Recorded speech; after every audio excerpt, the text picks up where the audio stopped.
국민의힘 2차 경선 진출자 가운데 홍준표 후보 연결해서 이야기 나누겠습니다. 안녕하십니까? 안녕하세요. 예. 네. 먼저 왜 홍준표이어야 하는가 들어보겠습니다. 나라가 굉장히 혼란스럽죠. 그리고 국제관계도 굉장히 힘듭니다. 이럴 때일수록 국정 경험이 많고 그리고 경륜이 있고 정치를 오래 해본 사람이 나라를 안정시키고 복잡한 국제관계를 헤쳐나갈 수 있다고 봅니다. 그래서 홍준표가 제일 적절하지 않느냐 그런 생각을 합니다. 1호 공약으로 개헌을 이야기하셨습니다. 그런데 3년 임기 단축 개헌에는 반대 입장이시고요. 개헌의 방향 들어보겠습니다. 3년 임기라는 것은 난 좀 그래요. 지금 대통령 5년 임기에도 사실 그 개헌 방향을 4년 중임제로 하자. 그런 방향이거든요. 그리고 지금 우리 헌법이 만들어진 게 거의 40년이 됐습니다. 이제는 6공화국을 종식을 시키고 다음 대통령은 7공화국을 준비하는 게 맞다고 봅니다. 100년 미래를 위해서 7공화국 헌법을 한번 만들어 보자 그런 뜻입니다. 내일 이 국민의힘 2차 경선 결과가 나옵니다. 지난 주말까지 양자 토론, 사자 토론 정말 바쁘게 달려오셨는데 어떤 걸 느끼셨나요? 지금 또 남았죠. 또 결승 올라가게 되면 양자 토론을 또 해야 되겠죠.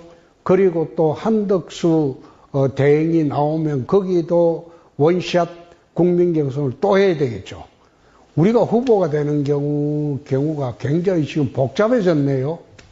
그래도 이 복잡한 과정을 거쳐야지 극적으로 한 명의 옥동자가 탄생하게 되겠죠. 예. 자, 이번 대선에 대해서 나라를 완전히 새로운 나라로 만들어서 후손들에게 물려주겠다. 이것이 나의 마지막 소명이다. 이렇게 말씀하셨습니다. 어떤 의미입니까? 지금 우리 6공화국은 이제 졸업하고 7공화국으로 가자는 건데 결국은 개헌이 그 핵심이죠. 그리고 우리 그 정치 체제를 선진국 체제로 마련하자는 겁니다.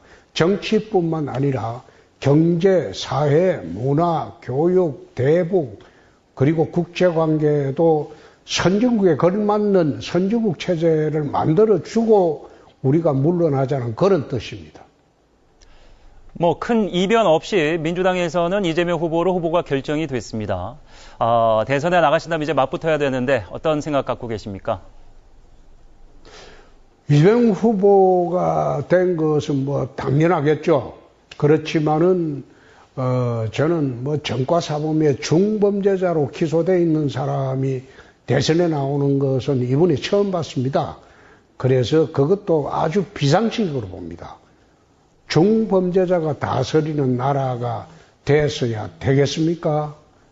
그래서 이번 대선은 이재명의 나라냐 홍준표의 나라냐 그것을 국민들에게 자세히 알리고 국민들의 선택을 구하는 그런 대선으로 할 생각입니다. 예.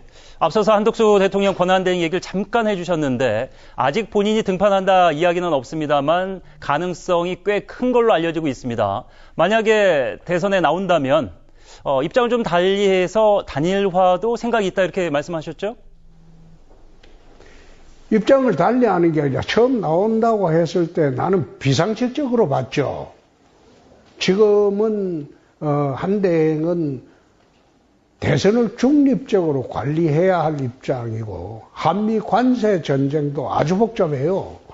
그런 와중에 또 대선에 나온다는 것은 좀 비상식적이다. 더구나 탄핵 당선 정부의 총리까지 하신 분이 탄핵에 공동 책임을 져야 되는데 대선에 나온 것은 좀 비상식적이다. 그런 이야기를 했는데 나오신다고 하니까 나오면 원샷으로 단일화 경선을 다시 해서 이재명 대표하고 1대1 구도를 만들어서 선거를 하는 게 우리가 가장 이길 수 있는 길이 아닌가 그런 생각으로 단일화 경선을 하겠다고 했습니다. 네.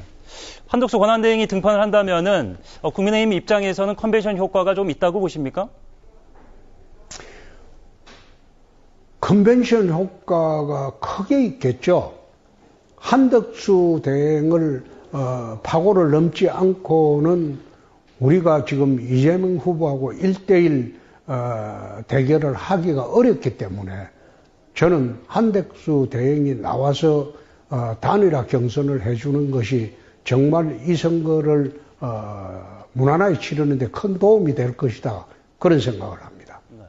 그럼 이건 어떻게 봐야 될까요? 저희가 지금 이제 빅텐트 얘기를 하고 있는 건데 민주당계 비이재명계도 가능하다. 이게 이제 당 안팎에서 조금 비판의 목소리도 있는데요. 지금 당을 보고 하는 선거가 아니라 국민 보고 하는 겁니다. 국민 보고 지금 이재명 후보하고 1대1 단일 구도로 만들어서 선거를 해야 됩니다. 특히 지금 이준석 후보도 마찬가지입니다. 3자 대선으로 가면 우리가 이기기 어렵습니다. 그래서 이재명 후보하고 양자 대결 구도로 만들어가는 그 과정이 빅텐트를 만드는 것이기 때문에 우리 당원들도 그 이해를 하리라고 봅니다. 예. 저희가 이제 내일 2차 경선 이후에 또 연결을 하게 될지 불투명하기 때문에 하나 더 여쭙도록 하겠습니다. 대통령이 되신다면 어떤 대통령이 되고 싶으십니까?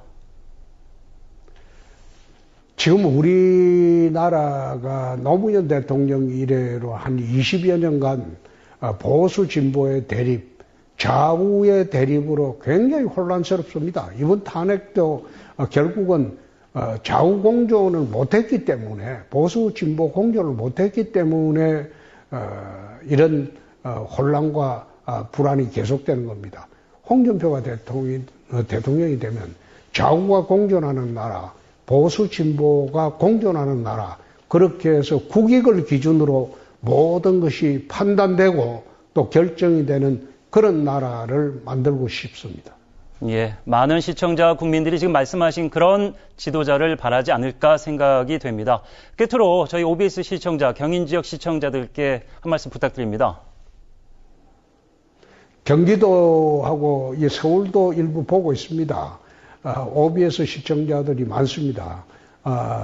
이 수도권은 우리나라의 중심입니다. 그리고 우리나라를 이끌어가는 동력입니다. 저도 처음 선거를 시작하고 국회의원을 할 때는 서울에서 했습니다. 서울에서 4선을 했습니다. 그래서 수도권 정서를 잘 알고 있습니다. 잘하겠습니다.